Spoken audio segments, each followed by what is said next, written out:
know. But it pays to keep in practice. What's up? Hello. All right, I believe we are live. Live at 5. No, it's 11 something. Oh yeah, that's live. Do I? Too loud? Yep, I can hear us. Sweet. Welcome. What's up, everybody? It's me, Jonathan, and Lewis. Yep. Same Sorry bad time. you can't see our beautiful faces. I just got my hair cut. Different. So. Jonathan shaved his beard off and looks younger. Well, I did a video earlier, last weekend. I guess you didn't see it. No, you didn't tell me there was a new video, and I'm working now, so. Well, we'll start off. It's news and notables, guys, because I want to talk to Lewis about this. So, first news, if you're watching, you can tell, obviously, you don't see our faces yet. If you missed last week, I mentioned that I want to give you all good quality stuff, and I should be able to get a new computer here this summer, just a couple months away. I already got some money saved up. I'm hoping to get that done, but until then, instead of giving you pretty bad videos, I want to, when we're live, we're just going to use some pictures for now, and we'll go from there as things progress. But we will get to the live video as soon as I get a computer that doesn't, go super slow and be pretty terrible. So apologize for that, guys, but it is a work in progress. I appreciate your all's patience. I am working on trying to do some more videos and not just this once a week.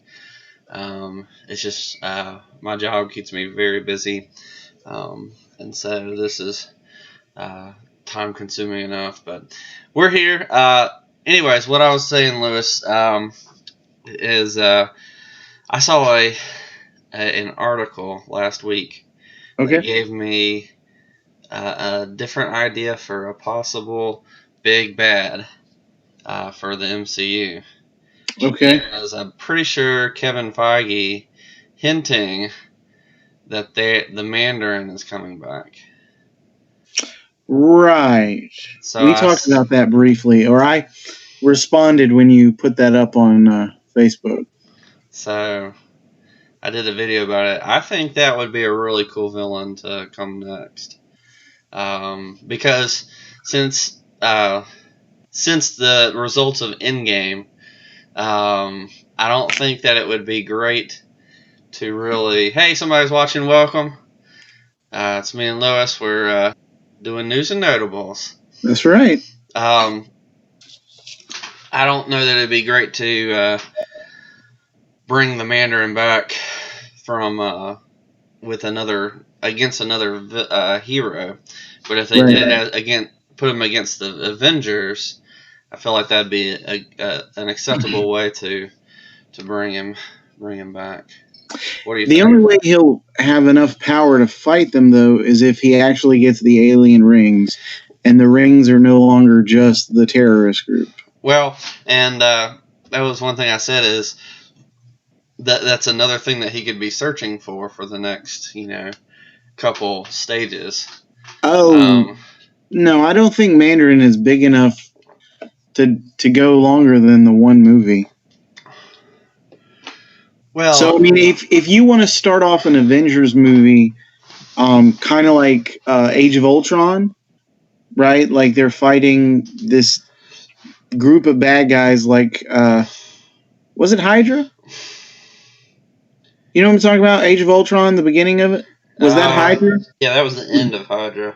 That movie. Okay. So the way that works, if you have the Avengers battling against the 10 rings at the beginning, but in the process, the real Mandarin stumbles across the rings. Yeah. You know what I mean? Like he unearths them, like he's been searching for them, Right. and then he finds them at the beginning of the movie. I could see that, right? Like Well, I one of them mean, is they could do some Easter eggs that these rings show up, kind of like they did with Thanos, and have them show up in a big Avengers movie. I'm not saying that he goes and fights everybody through multiple movies. I'm just no, I saying understand. you I lay just down little hints that these things are showing up and maybe disappearing, so you can kind of see how they work individually, and then build up to him when he Mandarin's has one of all my of them. favorite villains, but I don't think he's big enough to carry a movie like Thanos was. Like Okay. I don't think he's that big of a bad. Um, He held his. I mean, but he'd hold his own against Iron Man. yeah, I think he could hold his own against the Avengers. I just think it would have to be a one and done in the movie, though. Well, I mean, it doesn't Like, have to be a you build for 3 phases. well, that's true, but I mean,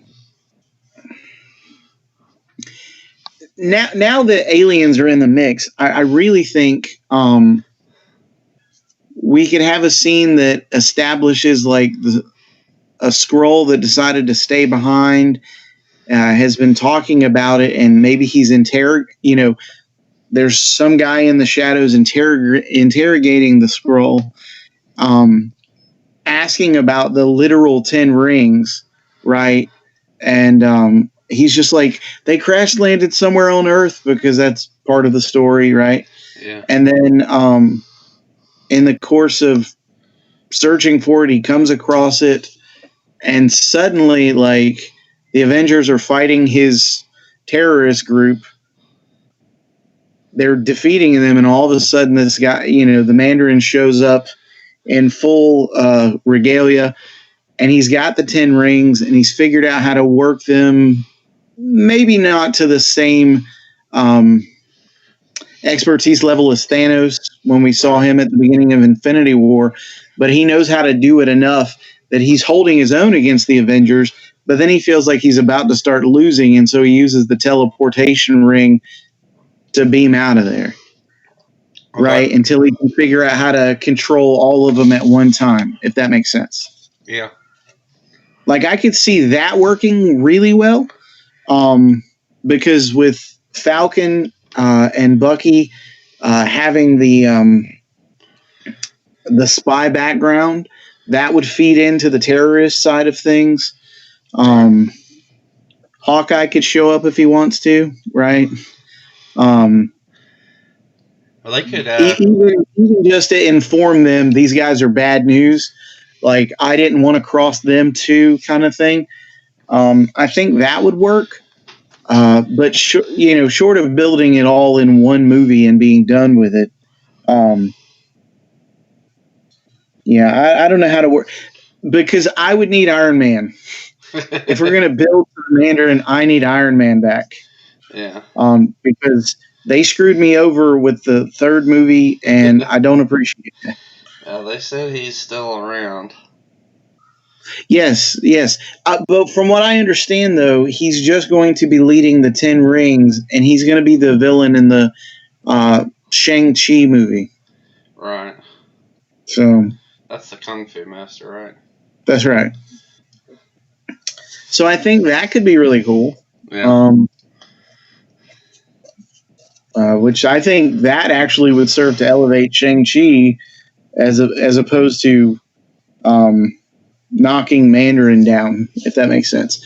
Because if they want to pursue the Mandarin as a big bad for an Avenger movie, they could build him to that at the end of that movie, Right. where it looks like Shang-Chi has beat him, but then maybe he gets crushed in an avalanche and digs his way out into the cavern with the spaceship that has the real 10 rings.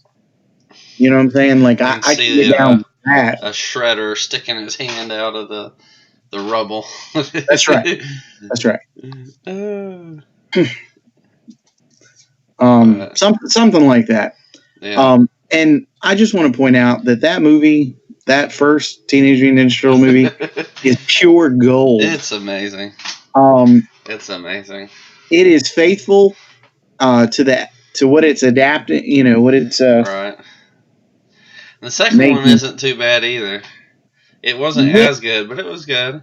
they weren't allowed to use their weapons as much in that one for some reason. I saw this video, and if you go and watch it, it's kind of funny.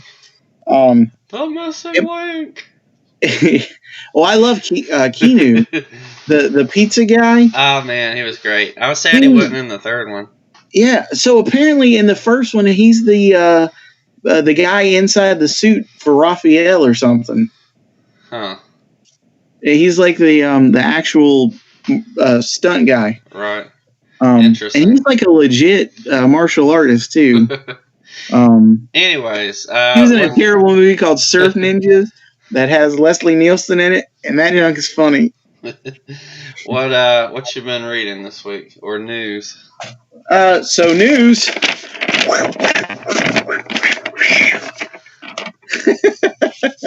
I'm gonna post this. I'm gonna keep mentioning this until it happens. Wake Forest Comic-Con. It's coming August 10th. That's right. So if you're in Wake Forest on August 10th, come check us out. We'll be there. We'll be the guys digging through the cheap boxes because we're cheap. No, I'm just kidding. We like to save money. And we are. Especially since I'm buying a computer. That's right. No, he's got to be even cheaper. That's right. Yeah, so there'll be a few books I'll be on the lookout for you. Yeah. Or whatever. I went through a bunch of the comics that I have, and was writing down the issues that I don't have. Oh, so good. Have a log. I didn't do that with the Rebirth ones because I got the ones I wanted. Yeah, right. Well, I'm glad you did that before you got to the level I'm at over here with, Untold. Like, it's so hard to remember what I have and don't have. Yeah. And I do pretty good. Considering, how much I've got. Right. I need to go back through my Green Arrow stuff. Now, I do have a whole bunch of random issues laying everywhere. Or stuffed in random boxes that I've picked up here and there. Or you were like, here, buy this. Yes. And I don't have any of those logged, but the series that I have. Right. Anyways. Well, I try to pick the one, when I tell you to buy something, I either try to get them all for you or tell you just this one. Right. So, let's see. Really, the only thing I read this week, because I've been busy, is Showcase number 4, the reprint I got. Right. First appearance of the Flash. It was so good. Huh. For a comic written in the 1950s, I thought it was really good. So, that's Barry Allen? Yeah. So, it within the first 2 pages, it basically gives you his origin. Right. Where he's hit by the lightning. You're about to show it to me. I did show you. Sorry. Well, no, I was laughing because they can't see it. Oh, I know. I was showing you. By the way, if you're watching, we appreciate it. Go. Feel free to comment what you've been reading this week or news that you've heard. We'd love to chat with you. So, you remember in Spider-Man 1 with Tobey Maguire when Mary Jane drops her food and he catches it on the tray? Yeah. Right there. Straight out of Showcase Comics. You see that? Yeah. A waitress drops the food and he catches it all. Sight gags are great for audio videos. That's right. I explained what I was referencing. Anyway, they introduced Iris. She's right there.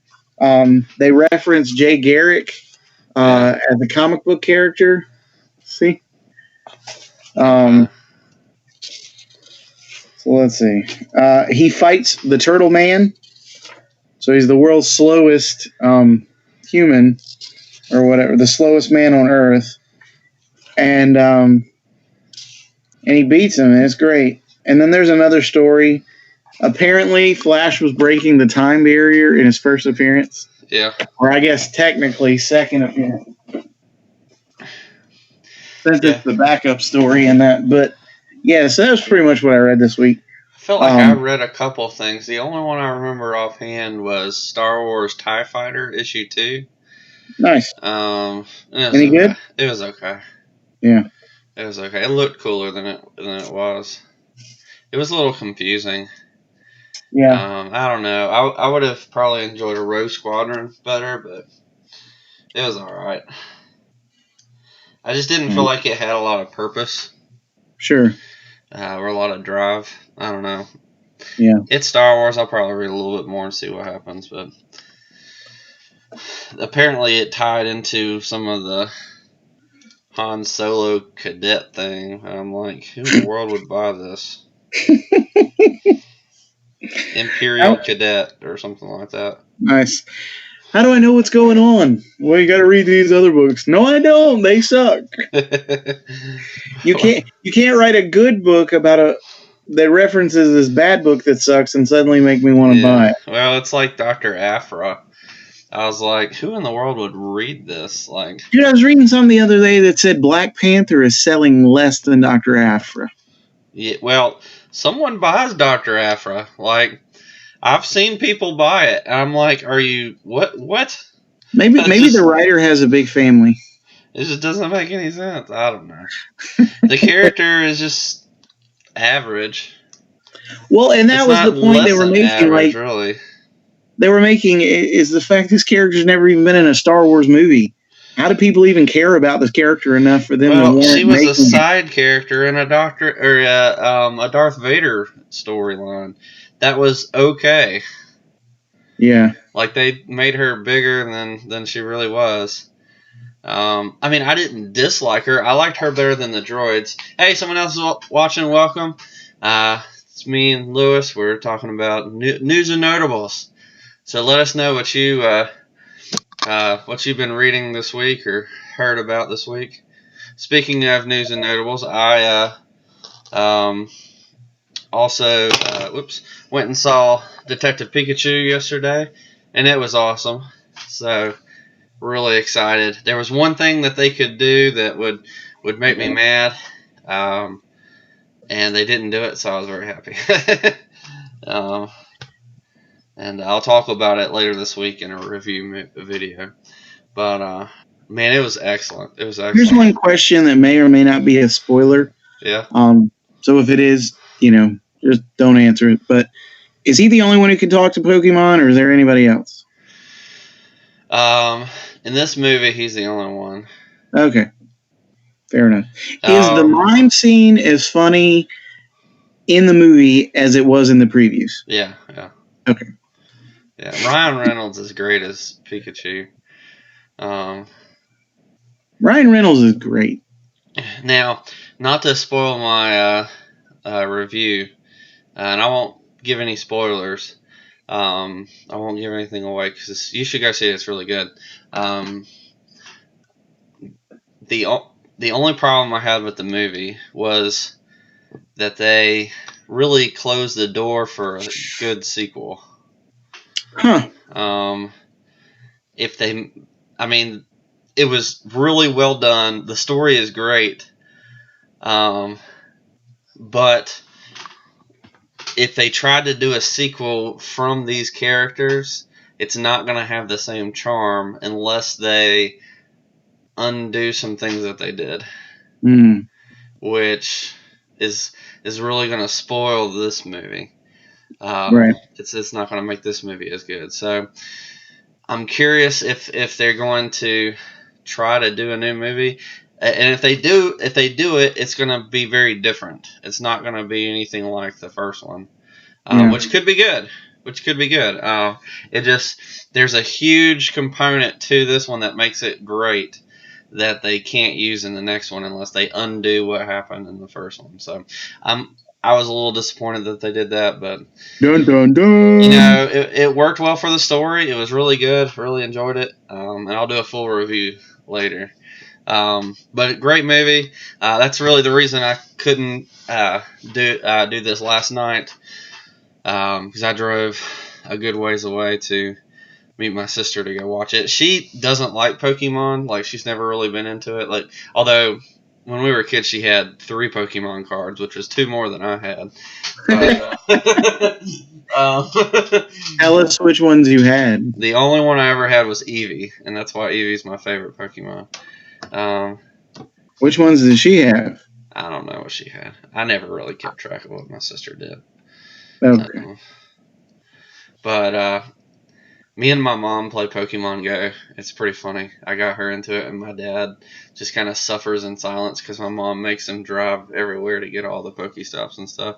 And then when we're together, like, we get to play together, and my dad's just like the third wheel in the group. It's great.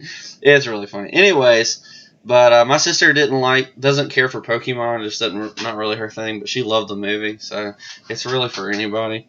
Great. This is an excellent movie. But anyways, like I said, I'll do a review of that later this week. All right. It's excellent. I look forward to hearing that. I want to show you something that I discovered this week that I'm going to try and find at some point for you.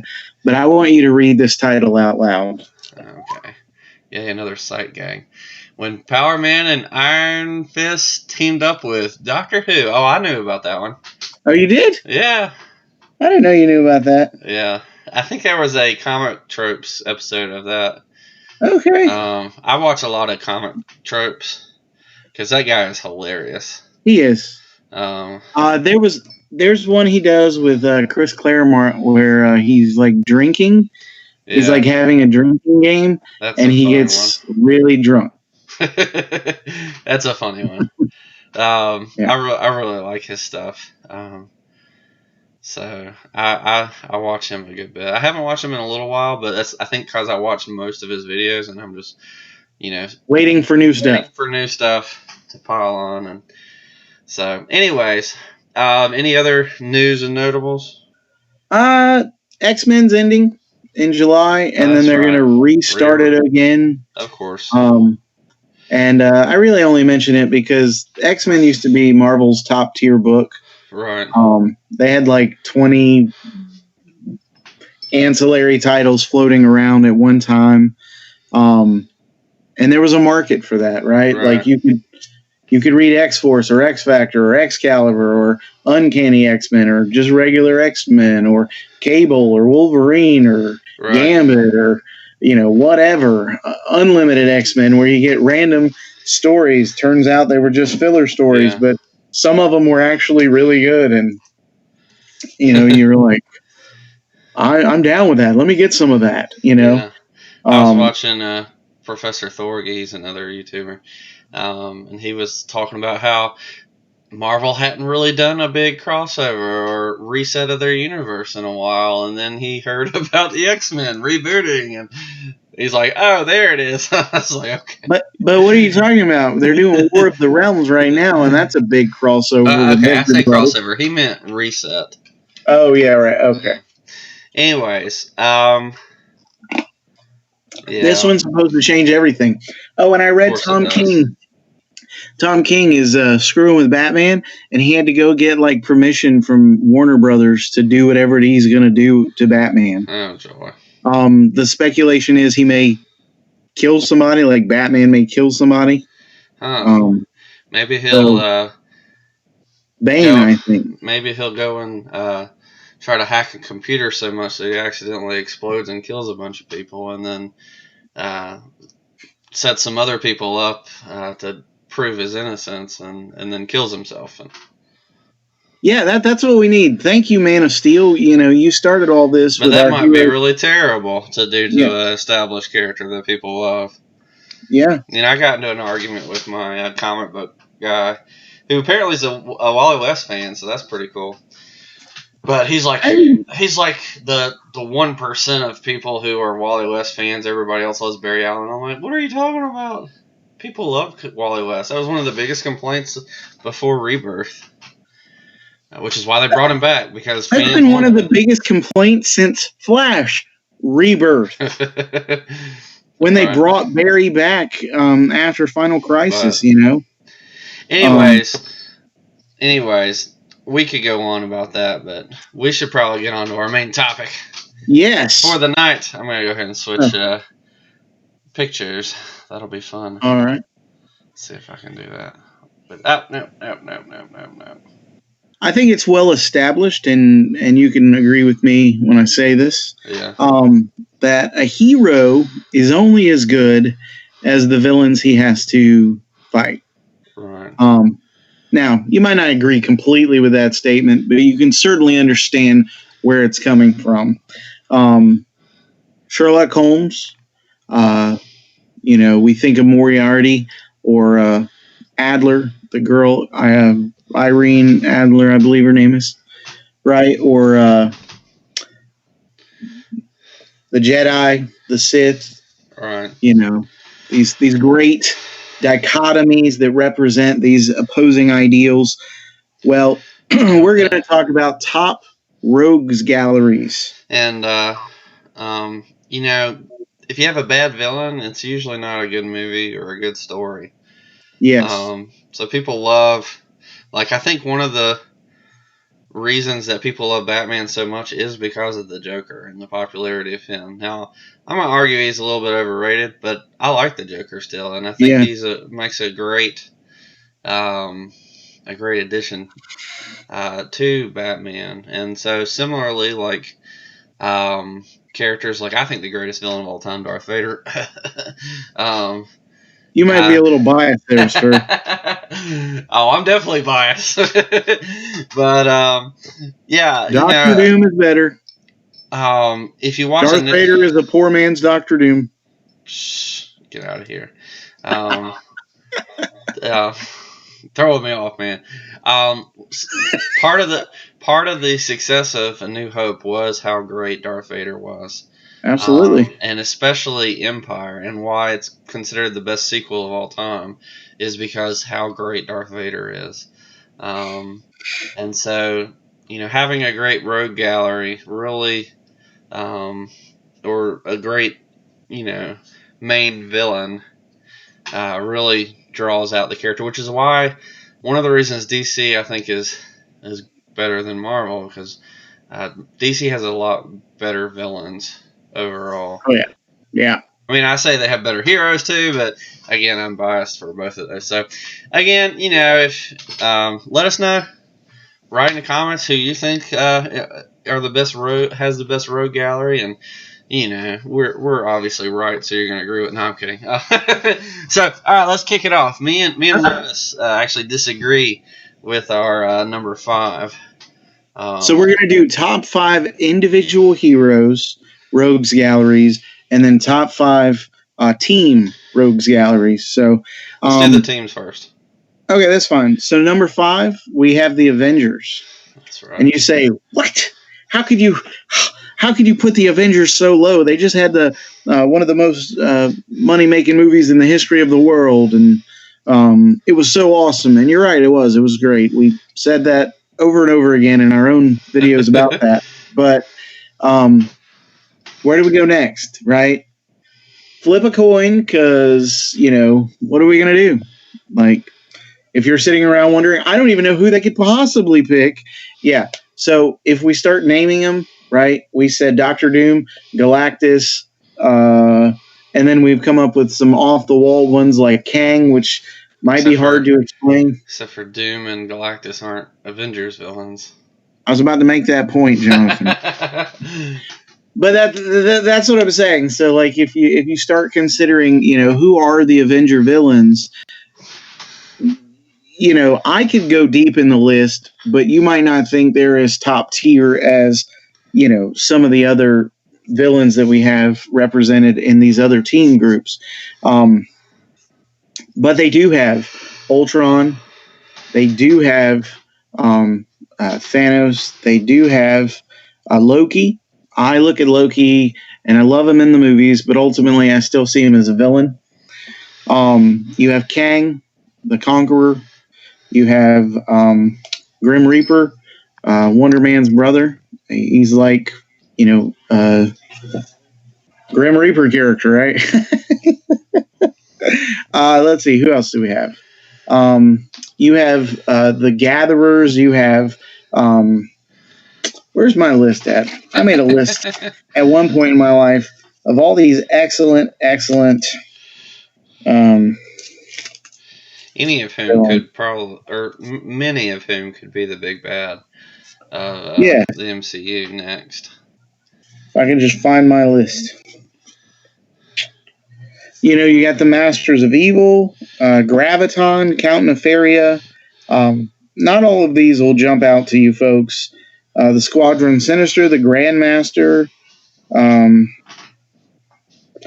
that's just a few of them. But I mean, we named like Ultron and that sort of thing.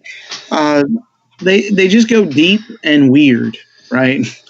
Deep and weird. That's the Avengers villains.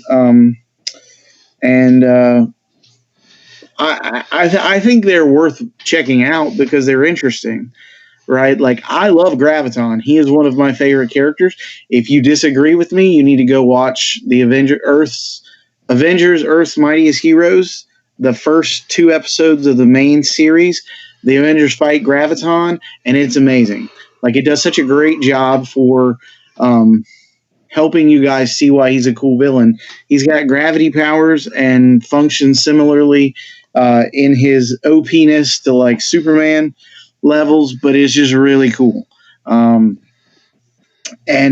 Yeah, so I think the Avengers have really cool villains. I think we can easily dig deep and find some good ones for the movies, but yeah. But I think you also see that the teams that we have above them more have more villains with name recognition, Right. and and There's a little often bias in it too. I'll just say that. right. I mean, we're biased toward DC. Some people would probably put them, and we're biased toward certain parts of DC. Yeah. We love Marvel. I know we pick on Marvel a lot, but we really do love the characters. Um, but as you can see from a lot of our pictures and stuff, we tend to lean toward DC, and you'll see that in some of our lists. And we don't mean that. We'd love to see what y'all's lists are. We're all going to come up with different lists, generally speaking. But I like to think that at least with this list, when we're doing that, there's generally a popularity that I tried to focus a lot on the popular villains Right. to make this list, and I think it's, even though we have some bias and we tried not to be so biased against Marvel, but I feel like some of these as we go up, you'll see. Hopefully, it'll make sense. Hopefully, it'll make Yeah. sense. So if you want to see how much we love the Avengers, go watch our drafting our own Avengers team. That I was mean, fun. I go obscure. I go obscure. Jonathan, goes for his favorites. Yeah. And his are not necessarily the big names that we saw in the Avengers Endgame, but go watch it. I mean, Yeah, seriously, it's a lot of we fun. love the characters. It was a lot of fun. We need to It do it was again great. sometime. That's right, we do. When I come down in August for the Comic Con, maybe we should do it on that Friday night and see. Well, Brandon's not going to be able to do it, but Right. somebody else might. Well, you don't know. We could ask him. Well, we can ask, but it's the night before his Comic Con. I doubt he's going to do it. Anyways, all right, number 4. Number 4, the X-Men. There was a reason I mentioned the X-Men earlier. It's called foreshadowing. Yeah, the X-Men. I mean, I'll just name off a few: Magneto, Apocalypse, Mr. Sinister, the Sentinels. We've talked about these folks before. I love the X-Men. I want to see them do well. Then they have Brotherhood of Evil as well. Yeah, I mean, I want the competition for DC because then they'll start writing really excellent stories over there too for their team books and stop canceling my Titans. Now, but whatever. I'm not mad. I'm not bitter. Now I love the Avengers as much as the next guy, but I've always felt like, as far as teams go, the X-Men always felt like a bigger team than the Avengers, in that they had a plethora of so many characters. Because the X-Men are just like, there's so many of them now, and like they've all been on the X-Men team at one or one or another X-Men team, and they've honestly felt more like a closer fight against the Justice League than the Avengers were. And I'm not saying that, but I feel like the Avengers have had a tighter roster than the X-Men have, at least from what my limited knowledge is. But the X-Men have some great villains, and especially, who doesn't love Magneto? And I know that he's not, or Juggernaut. I know some of them aren't quite as epic as Thanos. But Thanos is like their ace in the hole. Like after that, you kind of start getting a little stretched thin for bigger name villains, which is why we have the question who's going to be the next big bad, and it's probably not going to be an Avengers villain because nobody's heard of a lot of the other Avengers villains. They're probably going to go with another big name like Galactus, but he's not an Avengers villain. Although, we're okay with him fighting the Avengers. Right. But the X-Men have so many villains. And, they could just keep making movies about a lot of these guys because they've been around for so long and they were really written well. And some of them, like, I think Magneto's like the Loki of the X-Men area. That's a good analogy. Because, sometimes he's fights for good, sometimes he fights for bad. And he's always around doing something nefarious, and it's just a great character, great villain, and I'm much, especially when you saw him in the movies, they did a really excellent job with him. Sir Ian McKellen was great with him, and Sir Patrick Stewart was great as Xavier. And I just felt like if you're going with the popularity, I think people are going to know the X-Men villains more. Probably because they've been in the public a lot longer,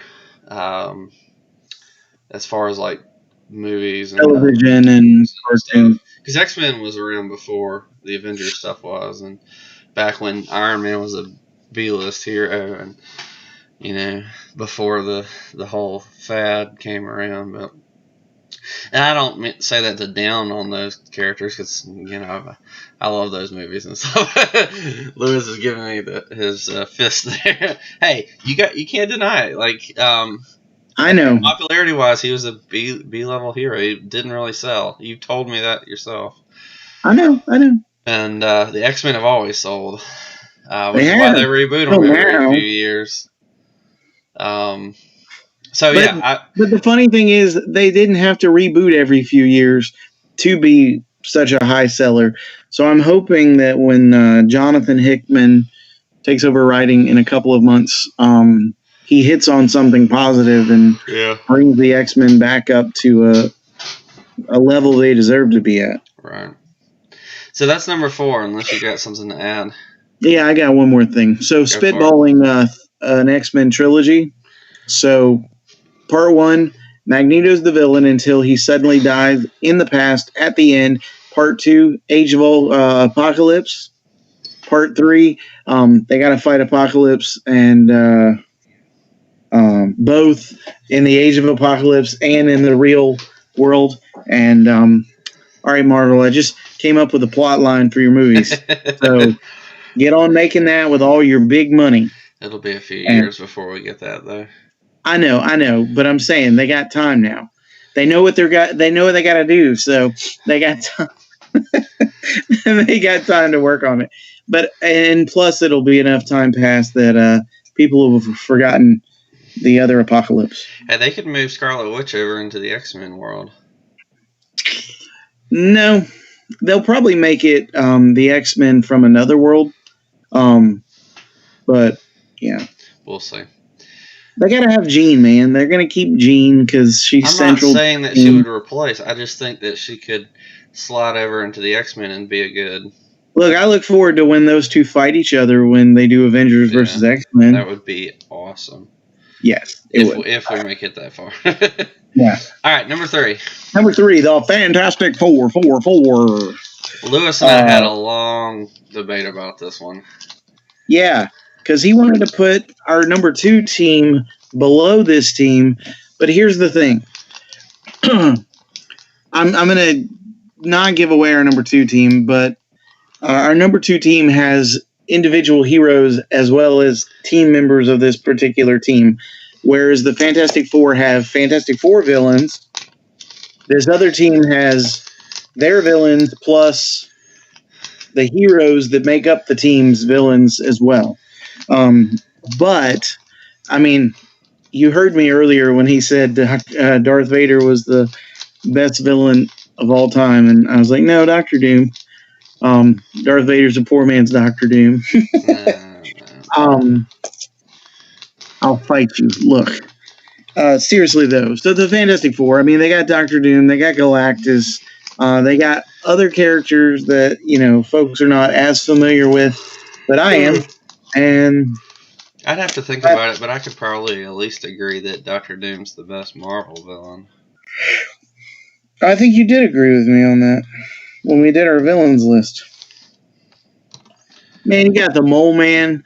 He's fun, right? Because he's not going to win. The Skrulls, which Marvel's already introduced in the MCU. You've got the Wizard and the Frightful Four. Galactus.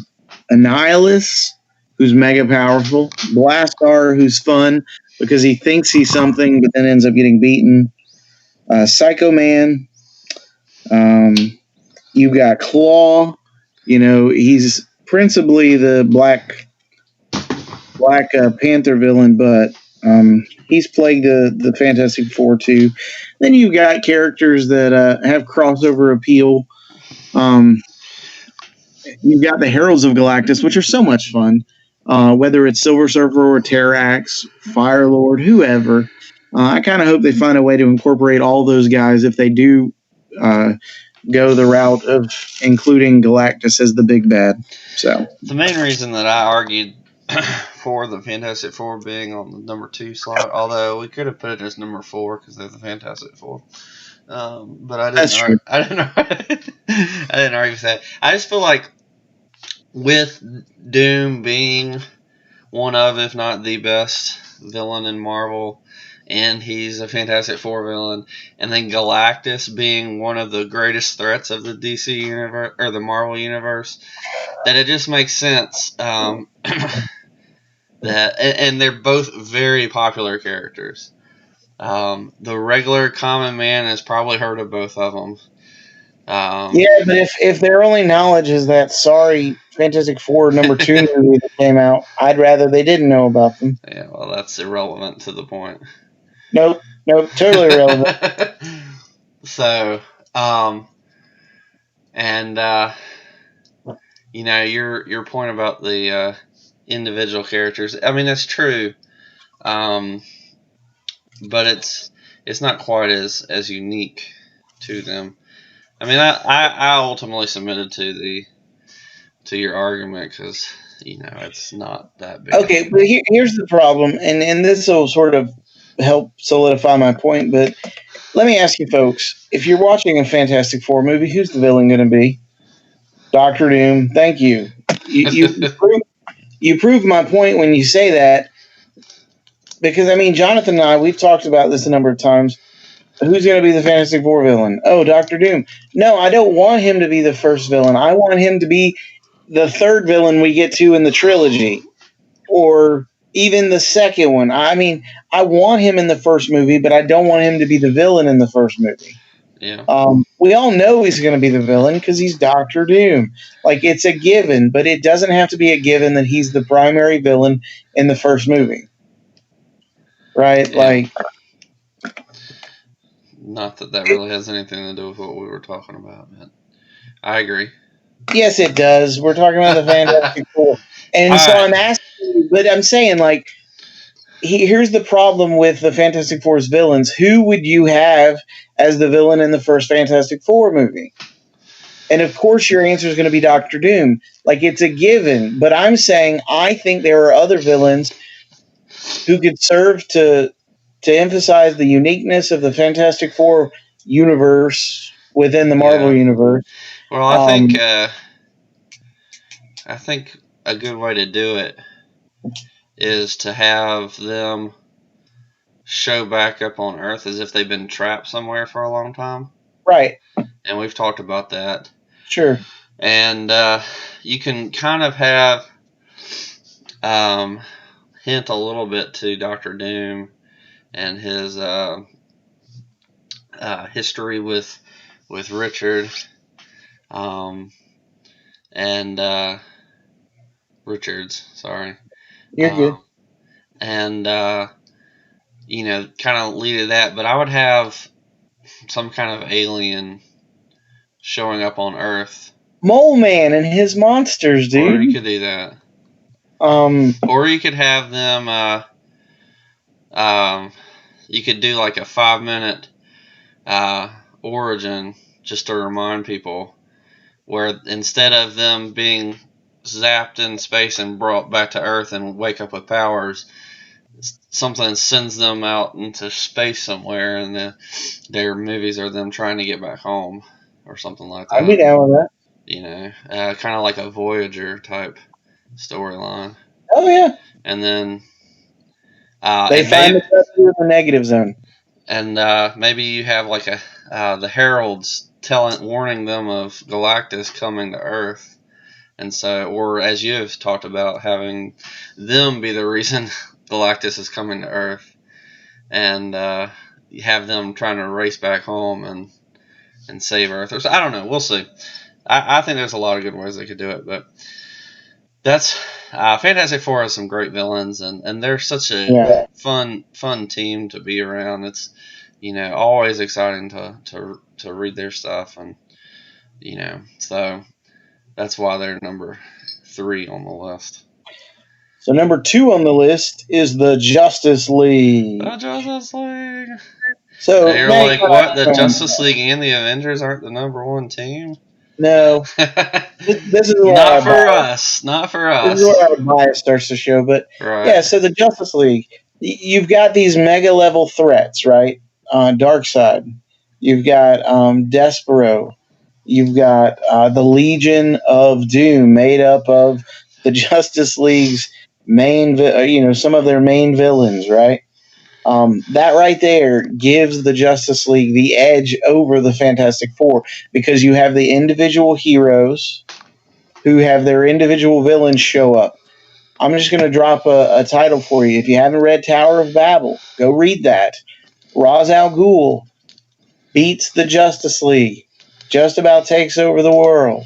Go read it. Excellent story that emphasizes the point I'm trying to make. You can have the Justice League fighting the individual heroes, villains, or you can have them fighting their own villains. Let's see. Who have some good Justice League villains? Darkseid. Darkseid we named. The Manhunters. I enjoyed seeing those guys. Aren't they Green Lantern villains? Sinestro, Vandal Savage. Let's see. I'm trying to think of characters from the cartoon show, because you all would know who these are. Brainiac. Brainiac, excellent. Yeah, but he's principally a Superman villain, but he serves the point, right?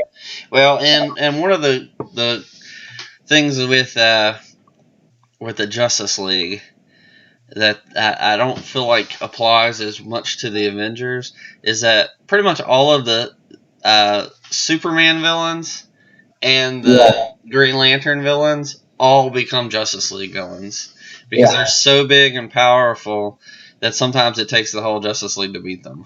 That's right. And I know that's kind of cheating, but there's some of the Avengers individual villains, like Loki, will cross over and fight all of them. But you generally with the Avengers, you don't have that as much. I mean, you have it with the Fantastic Four, because a lot of the Fantastic Four villains are so big and popular, they cross over into the Avengers and become Avengers villains. Right. Like Doctor Doom fighting Spider-Man or Captain America or whatever. And so that happens, but it happens a lot more with the Justice League. Right. And so it kind of gets iffy as to trying to remember who's really a Justice League villain or who's a Superman villain or a Batman villain or Green Lantern villain or whatever. Because Right. they all, especially with the Legion of Doom around, like they're all teaming up against the Justice League. And I guess one of the reasons that I argued for Fantastic Four is because of that fact. That as much as I love the Legion of Doom, and it is the Justice League villain, it's comprised of individuals villains, and there's not really one on there that's solely a Justice League villain. We didn't mention Starro. Yeah, I forgot that. Sorry. That's all right. He was there at the beginning. But he's a big one. Yeah. So. Literally and figuratively. I mean, I guess you could argue that Darkseid is a fourth world villain, but I mean, he's really a Justice League villain. I was going to say, come on now. Folks ain't going to necessarily know who the fourth world is. But, yeah, with the Legion of Doom, it just makes it so big. The list of DC or Justice League villains enormous. So the real question is, how do we defend number one? Bias. Yeah. Fair enough. All right, so number one. I'll let you say it if you can fix your microphone. Yeah, I feel like I hit this thing over at least once per show. Number one is the Titans. Woo! Or the Teen Titans. We're kind of combining them all. That's right. We're very biased with the Titans. They're our favorite team by far. And they have some super villains. I like Brother Blood. Brother Blood is great. Deathstroke. Fearsome Five. Yes, I love the Fearsome Five. I love. Hold on, just real quick with regard to the Fearsome Five. When I first watched the original Teen Titans show, I was excited when they had Gizmo on there. Yeah. I'm like, all right, let's do this. Let's do this show. Because I felt like, okay, whoever's behind the show really seems to get it. So I like that. Yeah. You've got Hive. Oh, yes. I love them. They're great. They're basically the Titans Hydra. Or Borg. Or the Borg. But not as effective. I mean, resistance will not be futile. They've got a lot of teams that they fight. Yeah. The Brotherhood of Evil. Yeah. And that the roster for the Fearsome Five tends to rotate a good bit too. Mm-hmm. So it's not always the same guys. But I mean, we're definitely biased. So just to talk about our bias, we love all the characters on the Titans, and the heroes make the Rogue Gallery awesome. Yeah. But one of the great things about it is, and I'll try not to spoil too much for the other list, but you've got a Robin. There's always a Robin, which means you can tie into any Batman villain. Any Batman villain can come on, and then and because they're younger, they can it's more plausible for one Batman villain to take them all on. Right. Even the Titans, young adults, like they're still a little inexperienced, and so the Joker comes around. He might not be much for the Justice League, but he can take on the Titans a little bit more easily. But you also got the Flash. There's usually a Flash on there, so you've got any Flash villains. Impulse. You've got a Wonder Girl, and so you can get any of the Wonder Woman villains. And so because they're pulling from all these other heroes, Hey, Aqualad, you got Aqualad, villains. yeah. So um, even though those aren't their villains, one of the great things about the Titans as a group is that their rogue gallery can include some of their other villains, and I think that's really great. They're always fun to read, so we're definitely biased there. So what I hear you But saying is the Titans is the heart of the DC universe, oh, and I agree. I think they're the best team. They are. Um, they're the most fun to read. And again, we understand our bias. So if you disagree, let us know. We want to see who you would put as your top team rogue gallery. Would you have put I would accept Justice League for number one, but I'm going with Titans. Yeah, we both knew who we were going to put as number one because we know each other's bias well. Mm. But objectively, I might put as far as I did this whole thing about being objective and stuff, but I convinced him to come to the dark side.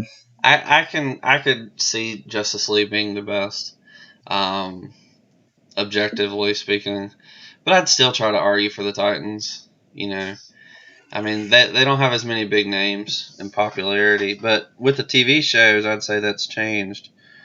Um, kids are growing. I grew up with Teen Titans. Kids now are growing up with Teen Titans Go. Hey, they're going to have a new member added to that group, by the way. Did you know that? No, who? There's a sixth member. It's a surprise. No. The 27th, I think, is when they reveal it. So Interesting. yeah. Well, hey, we need to get to the others. Yes, we do. So the rogue galleries for single individuals. Yeah. So just note the time at 1 hour and 2 minutes. That way, if you want to divide it up later, or if you want to put like a marker there for people who are just interested in individual things. Anyway, I'm arguing for Iron Man being number 5 because I'm an Iron Man fan. I grew up watching the Iron Man cartoon show on Sunday mornings. Yeah, I grew up reading the Iron Man comics. He fights AIM a lot, the Advanced Idea Mechanics. He's got Ironmonger, Blizzard, who's a ice villain. He's got Firebrand, the heat villain, kind of like Flash's Heat Wave and Captain Cold kind of thing. He's got wacky villains like the Unicorn, who looks really dumb, but is actually kind of interesting. You've got the Titanium Man and Crimson Dynamo, two big armored powered villains. You've got Whiplash and who else have we got? Justin Hammer. We've got who am I forgetting? Oh, that's right, Mandarin. He's got the Mandarin. So this is the one that we couldn't agree on, right? And really, it's because I don't know the Iron Man as well, right? And I think mine's better, anyways. So my number 5, this is the only one where we're gonna have separate, is Green Lantern. Woo! I think Green Lantern has a better rogue gallery than Iron Man. I mean, I imagine Lewis would probably put Green Lantern not that far under Iron Man. Right. I haven't asked him about that, but I assume so. No, you're totally right. I love Green Lantern villains. I mean, Sinestro is the big one, but you've got Parallax. You've got Larfreeze. You got Black Hand. You got Goldface. You got the Tattoo Man. You got Effigy, who was a newer villain who fought Kyle Rayner. You've got Ohm. You've got Dr. Light. You've got Craven, who was or Graven, who was Darkseid's son. Right. And he was principally a Kyle Rayner villain. You got the Yellow Lantern Corps. That's true. The Red Lantern Corps. Yeah. What's that guy's name? Atrocious. Atrocitus. Yeah, something like that. Something like that. There's a pretty cool Yellow Lantern that reminds me of Atrocitus, but is different. He's a big brute that him and Guy Gardner had a bromance. It was pretty awesome. Arkillo, I think is his name. That's his name. Man, it was so great. They beat each other senseless without their rings on, in traditional Guy Gardner style, and they come to respect each other for that, and they actually team up a few times. It's great. It's great. They've fought Zod a lot, even though he's not really a Green Lantern. Cyborg Superman. Yeah. So because they cross over with a lot of Superman villains. Yeah. But yeah, so I argue with Green Lantern. They've been around for a long time, and I'd say people are generally aware of a lot of their villains, and they have so many more, and from what I know, so. I'll just say this: like, one of the big flaws I had with that Green Lantern movie is that they chose to do Parallax first. Yeah. Well, that could have been the second movie, which led to the third movie. I enjoyed the movie. I'm biased. I know everybody else hated it. The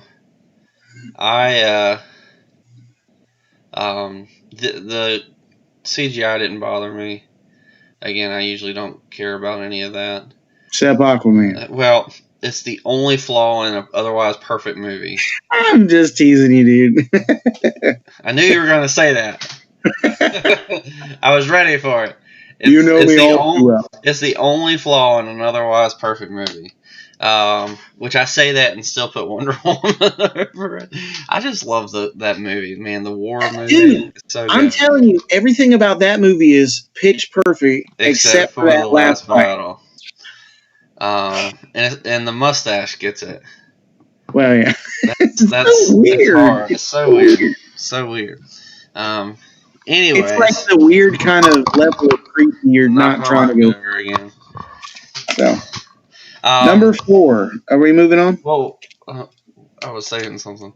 Oh, that movie. The CGI wasn't great. My biggest problem with the movie was that they tried to do too much. It kind of, I call it kind of the Spider-Man 3 problem, where they tried to put too much into one movie, and it kind of distracted. And so you're trying to do Parallax and Sinestro and all these other things. Whatever that evil man on Earth was. Oh, Hector Hamon. Yeah. Is he the big-headed guy in the comics? Oh, that's who that's supposed to be. I never remember that guy's name, so his head wasn't enormously huge, so it didn't really fit together with me what they were trying to do with them.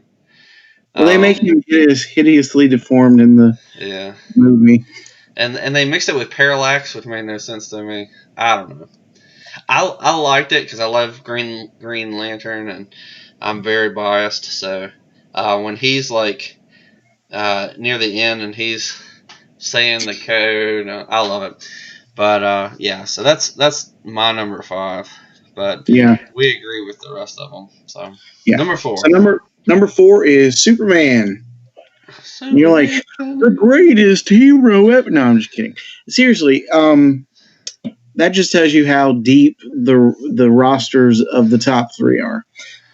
You've got Lex Luthor, you've got Parasite, you've got Brainiac, you've got Metallo, you've got Livewire, you've got levels of all kinds, right? You've got your street level bad guys like Inner Gang, you've got your level bad guys who are going to destroy the universe, Imperiex, that sort of thing. He's just got a nice mix, right? Yeah. Zod, so we'll probably do a video at some point listing our favorite Superman villains. You've got Doomsday. I mean, because Yeah, Doomsday. And in some sense, Let's see. Darkseid is a Superman villain. Yeah, Mongol. Mongol. Mongol. Mr. McShispitalik. Such a fun name to say, Mr. McShispitalik.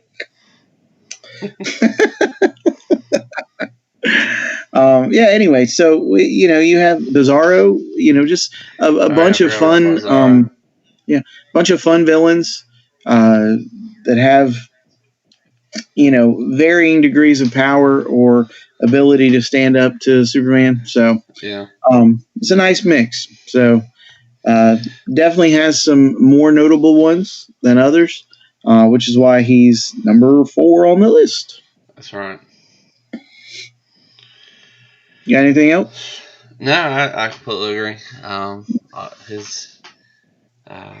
His are great. All right. Number 3 then. You want to tell? It's the Flash.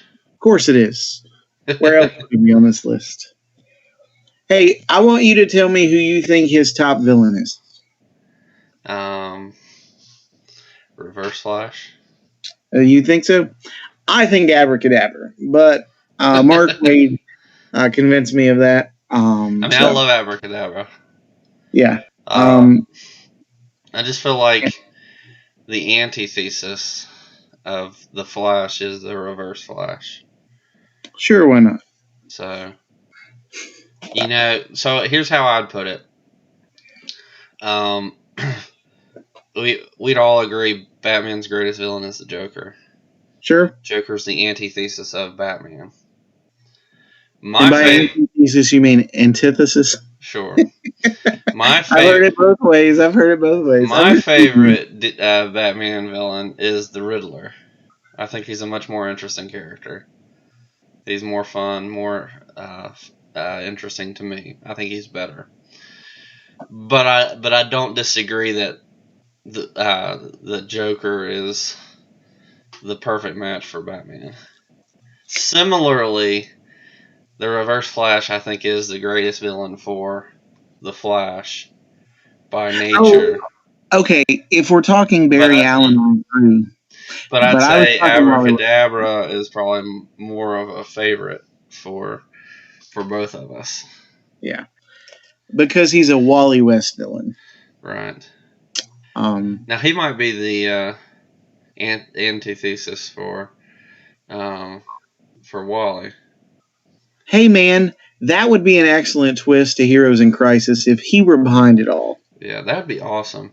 If you want to save Heroes in Crisis, Tom King, make Abracadabra the one, and he's tricked everybody into all this. Because, I mean, you could really read some of those issues and say that it's all in their minds. It's total misdirection.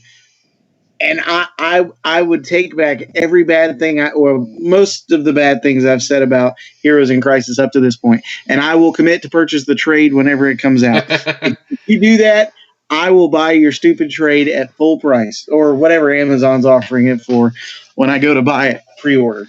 Yeah. And then I will bring my receipt, and I will show you people, not my credit card information, but I will show that I am willing to change my tune. Put Seriously. your money where your mouth is. I literally just thought of that. That would be an excellent, excellent way to redeem this whole sorry story. Yeah. And put Abracadabra on full display. Well, if they did Abracadabra, had a big fight with him where he was forced to undo it somehow. And then you have Linda and the kids show up. And the reunion. That would be, I mean, people would probably see this as one of the best crises to come out of DC. Dude, the level of catharsis that would be achieved by that story. I mean, it would feel like a rebirth issue number 2. Like, I feel like whatever we've been moving towards from Rebirth, right? I mean, we're still going to criticize it for probably being a last-minute ditch effort to get out of the problems that he had, and there's no way that's where he was leading to, but that would be a way to fix it. Anyway. Yeah, show us that you actually care about Wally. the Um, Flash. Captain Cold, Heat Wave. You've got I love how we Mirror didn't. Master. Love how we didn't mention that in our how to fix Heroes in Crisis video. Well, it just came to me as we were talking about Abracadabra. I'm like, yeah. that would be an amazing turn, right? Anyways, Yeah. yeah, the Flash has so many great villains. I mean, a lot of them are speed related. Yeah. But I think one of the great things about it is I've always said that the Speed Force is, or I'd say that the Flash is the most dangerous hero in that I think that Wally West could take Superman down Right. without a whole lot of trouble. I mean, he could still lose to Superman, but I feel like the Flash is probably going to be the winner in a lot of the cases. And so having super villains that are just as powerful, if not sometimes more powerful, then it's crazy. And I think we see that a lot in the TV shows from the CW when Reverse Flash becomes gets on the Legion of Doom and Legends. Legends of Tomorrow. Dude, it's crazy because you're like this guy could do whatever he wants to. He could kill anybody at any time, and there's nothing they could do about it because they don't have their own speedster. And just power wise, I think the Flash's villains are just so crazy OP. And I Well, don't. and then you have Captain Boomerang, who's not at all OP. He's Well, just a yeah, guy with you have all those street level silly characters which are amazing. the trickster, you know. Mark Hamill is great as a trickster. Yeah. So like again, you have that beautiful balance of these mega powerful characters, and then these guys. You're like, why do they give him so much trouble? And I love that episode of the Justice League cartoon show where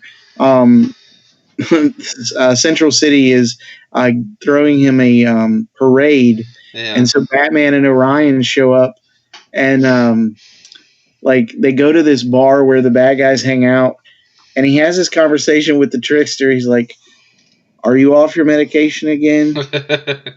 Well, and I was going to say one of the best parts about the Flash and his rogue gallery is he has a relationship with the villains. Right. Now the crazy evil ones like the Reverse Flashes and Zooms and all those guys, that's a different thing. But all these silly street level guys that always thwart him, Captain Cold, Heatwave. He has a relationship with them. Sometimes it's a little more strained than others, but I love that. I love like with Batman, he gets them, he throws them in Arkham.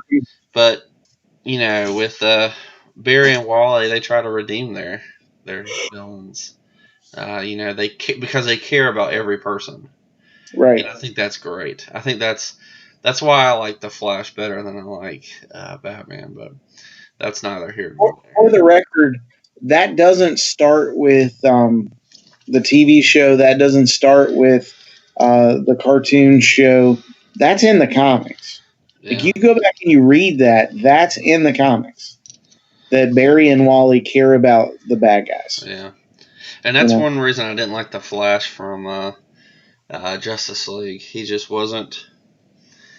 It didn't really capture who Barry was. Right. Barry might not be socially outgoing, but he's a people person still. He cares about people, even if he doesn't.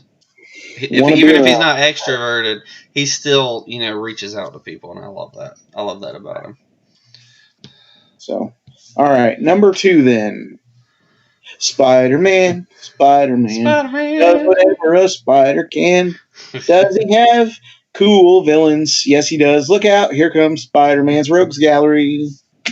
Spider-Man. Seriously. You had to know this guy's Rogues villains were going to be on there, right? Let's see. Dr. Octopus. Green Goblin. Mysterio. Electro. Lizard. Chameleon. Tombstone. Kingpin. Do I need to keep going? Have I laid out enough evidence for you? Yeah, he's great. Anyway, Venom. Yeah, I forgot Venom. Carnage. Yeah. What's the other one? What other one? The third. Symbiote? Yeah. I don't know. Something like some kind of poison or whatever. Oh, Toxin. Toxin, that's it. Yeah. Yeah. And then you throw in, Miles Morales, right? He's got a couple of his own bad guys, right? Yeah. So, yeah. Sandman. I forgot him. Did you say Green Though Goblin? I think he's reformed. I assume you said Green Goblin. Reformed. I don't know why they ever turned him back into a bad guy, but whatever. I love Spider-Man's bad guys. Yeah. Dr. Octopus is one of my favorite villains of all time. I rank him very highly, particularly in the Marvel Universe. I don't think he's gotten his proper due throughout the different cartoons and things. Yeah. I felt like the second Spider-Man movie was great, but he wasn't so much villainous as he was misguided by what happened to him. He was a tragic. I don't know. Let's see.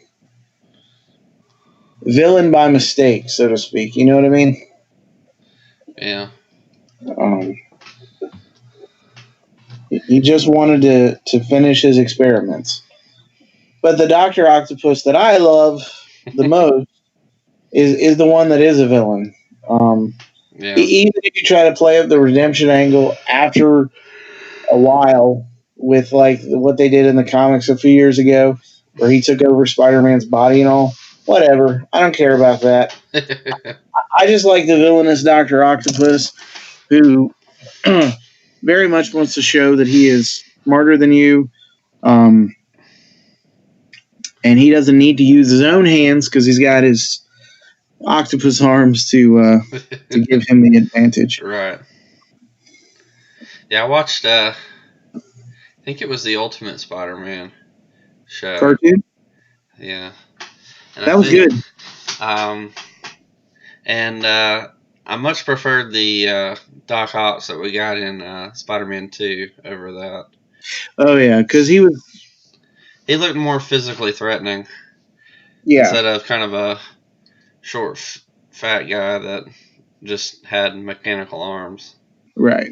I mean, I think they were trying to make him look more like a spider, but I wasn't a fan of his particular character design nor Electro's, but there were some other ones that were on point. I mean, the way that they designed. One of the nice things with Spider-Man is you can also get a lot of crossovers with Daredevil's villains. Yeah. And so they share a lot of the same villains because they're right there. So you can get some Punisher action. He started out as Spider-Man bad guy, became Daredevil's main bad guy. Yeah.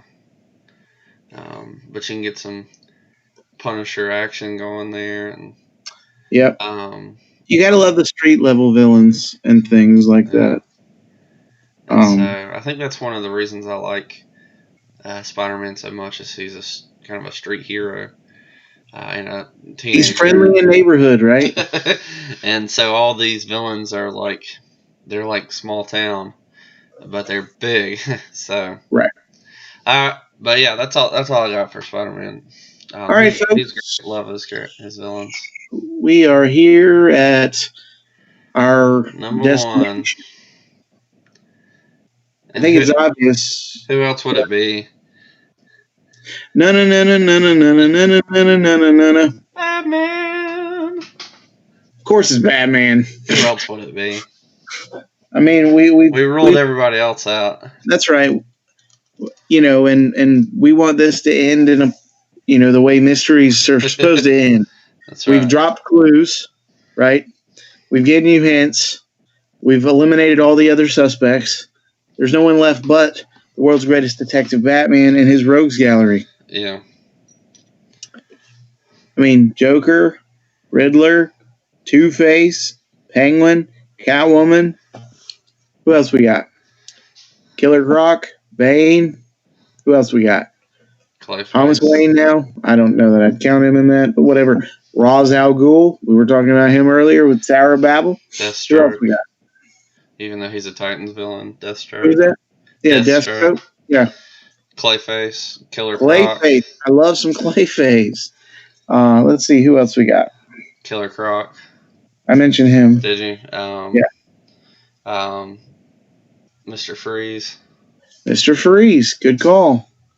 You got lower level guys like Kite Man and Killer Moth and Man Bat. Firefly. I like him. Man Bat. Thank you. Is it Man Batman or Batman Man? Batman. Man Bat. Bat. Yeah. Batman. I don't know. That was a funny episode. Yeah. A funny joke in that episode.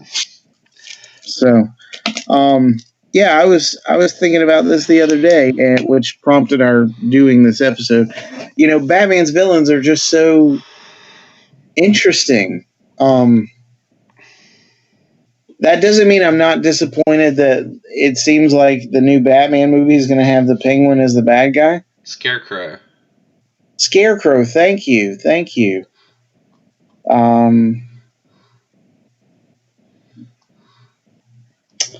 Yeah. Yeah. It's just what was I about to say? Poison Ivy. There's just no competition. Batman just has such a great rogue gallery, and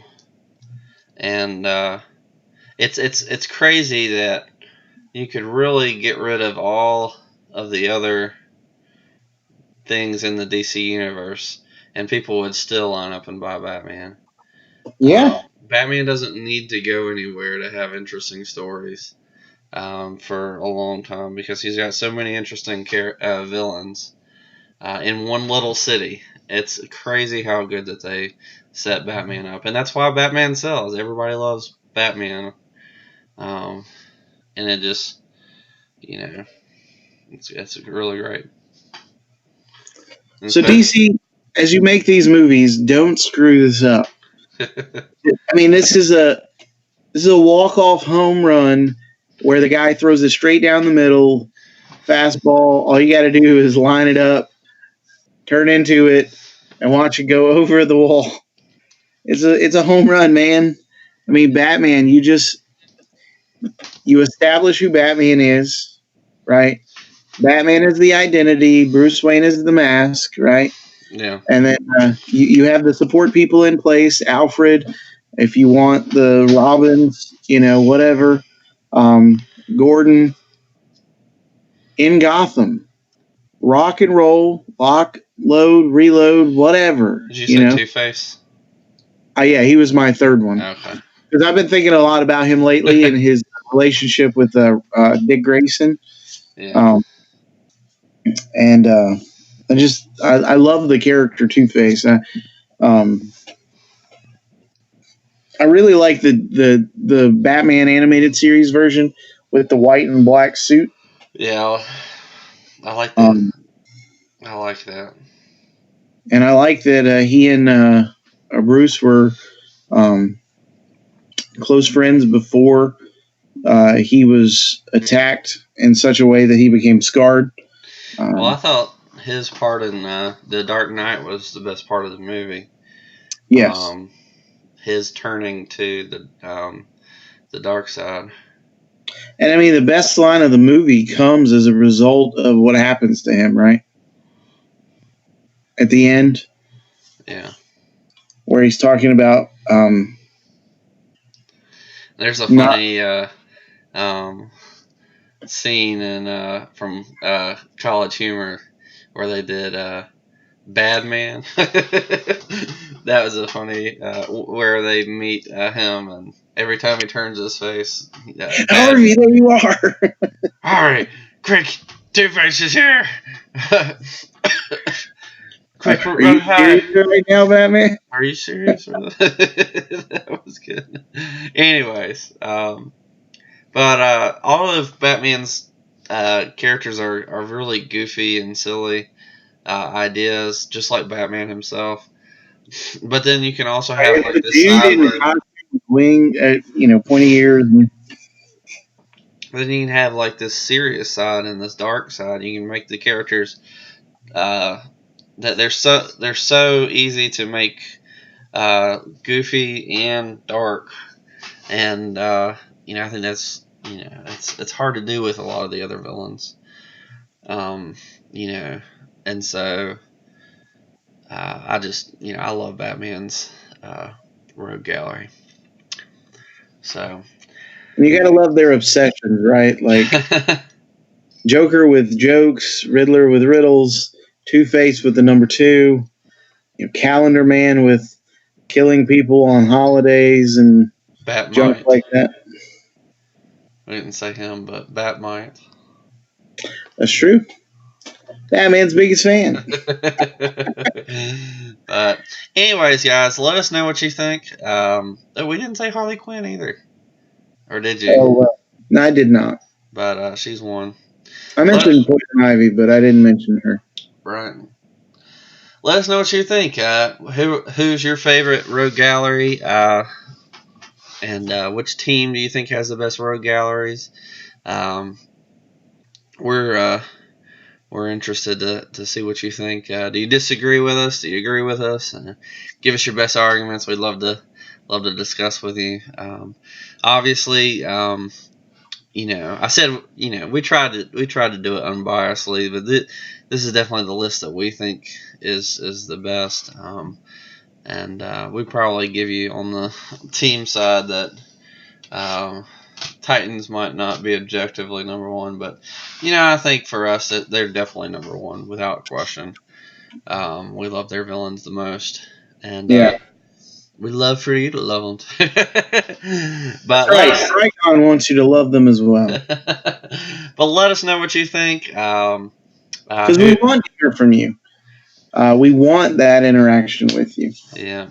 Again, appreciate your patience with us on the videos. We're um, trying to get that sorted out. Hopefully, later this summer, I'll be able to have a computer that can actually handle uh, the live stream with Lewis. So that would be awesome.